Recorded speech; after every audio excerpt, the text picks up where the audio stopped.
How's it going, guys?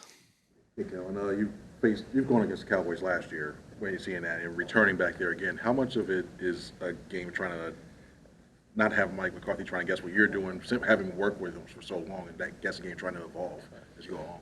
It's a good question. A lot of coaches, players, they all have overlap. We've all worked together in some capacity, and so no different than a lot of guys that go to different places. Obviously, there's familiarity, and so there's some of that. But at the end of the day, once you kind of get in the game, I mean, you play the game, and some of that stuff kind of takes care of itself. And so, obviously, excited about the opportunity, big division game, and all that fun stuff.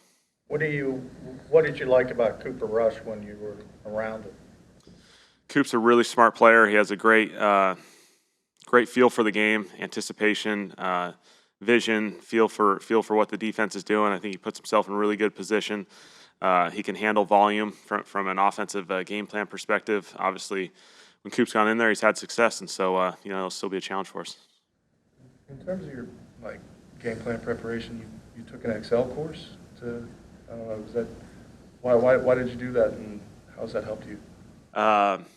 I'm not quite familiar with that, but I do spend a lot of time on the computer. Obviously, maybe being slightly younger than some other guys, I spend a lot of time, and so a lot of times I do the call sheets and the scripts just because I find familiarity with when I type it. It's similar to like when people who say like the more you write something, the more you remember it. The more I type it into the call sheet and put it in certain situations, and I can find it quicker during the game, and so. Certainly it's something that I've always enjoyed doing and enjoyed kind of piecing it together. And Kevin Patullo and I kind of spend a lot of time piecing all those things together and making sure that the call sheet's ready for game day. Can you remember being a part of a game with that many individual spectacular plays? It's a really good question. There was definitely some big-time plays. It was a really special night for so many guys, and for different guys to do it, multiple guys to do it, I think it just showed the depth that our team has and the ability on the field, and so it was awesome.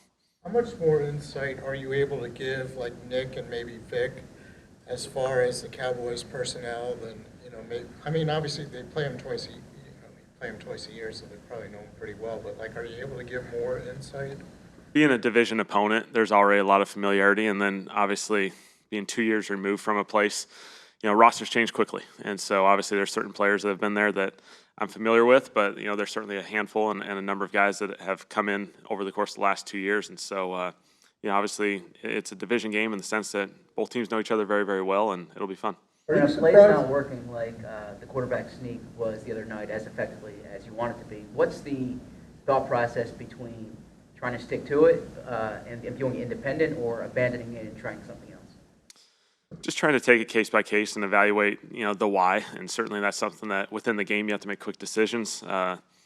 Ultimately it wasn't successful for us when we kind of shifted gears there and tried to do the movement on 4th and 1, and so obviously you're going to second guess yourself every time when it doesn't work and trying to evaluate that.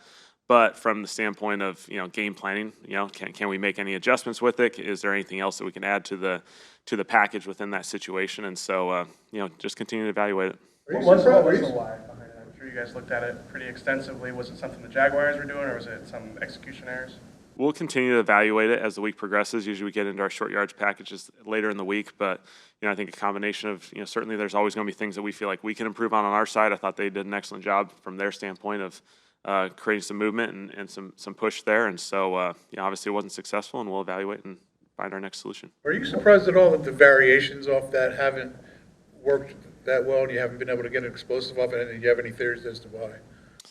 Great question. Continue to evaluate it. Obviously, the QB sneak has been, obviously a very valuable piece for us, and we continue to have those different tools that hopefully can create and generate a big play off it. But it's something that just hasn't popped yet this year, and sometimes it takes time, and hopefully we'll find something at some point. Kellen, you guys are running it more on early downs post-bye than you were before the bye week. I'm curious, is that just a situational thing with the opponents, or is that something at the bye week you guys decided you wanted to do more of?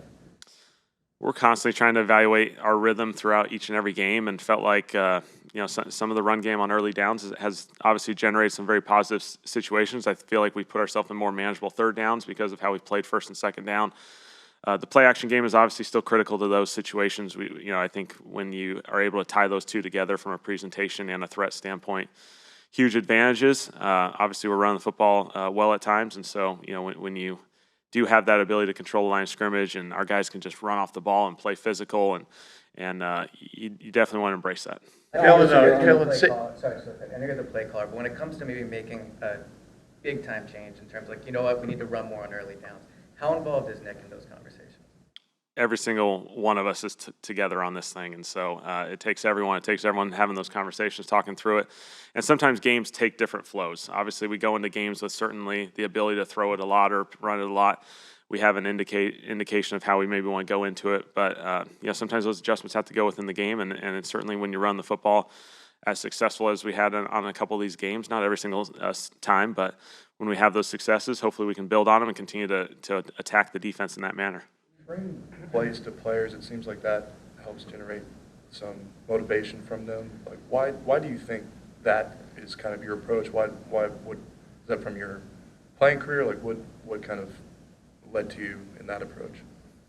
I really think this is a collaborative effort at the end of the day, and certainly, you got to make decisions as a coordinator and make those decisions and make those calls during games. But I think the more that people are tied together and buy into it, the players ultimately make plays. And when they believe in something, when they have a belief and when they have a willingness to have those conversations and share their perspective, I think it just strengthens our conviction in what we want to do. And so we have a lot of veteran players here who have done an excellent job, played a lot of big-time football.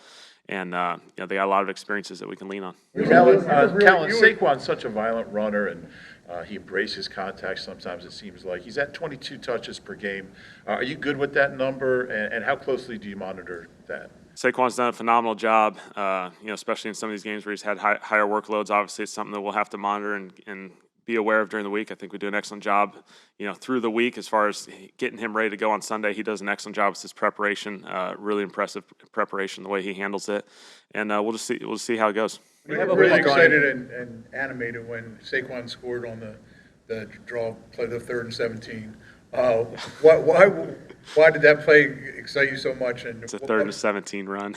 Those don't happen a whole lot for touchdowns. Right. I mean, what made you go to that call right there? Yeah, we just felt like we were in a goofy spot there a little bit, just, with the situation of, you have points, you can be a little bit aggressive. We felt like the run had a chance. We'd kind of worked it the last couple of weeks, putting ourselves, if we get in one of these goofy spots, there's a handoff opportunity here, and, see if we can at least get it started and get some of the safeties blocked, then we can try and get to the corners. And so, fortunately, it played out as we had hoped. Jeff, can I just ask one quick follow-up? I'm sorry. Were you excited when you saw the alignment they came out and then, but before the play was run, because it looked like it was? We certainly felt like we had a chance as long as we can get through the first level, and then it was really about the receivers occupying the defensive guys. And as soon as all of our guys kind of went to the middle of the field and everyone kind of chased them, we felt like, okay, there's an edge, we can go. Jalen clearly has no turnover since the bye. But what has gone into making sure he doesn't put the ball in harm's way, which is part of the reason why he's so much credit to Jalen and just his process. He's doing an excellent job throughout the week, preparing, making excellent decisions on game day.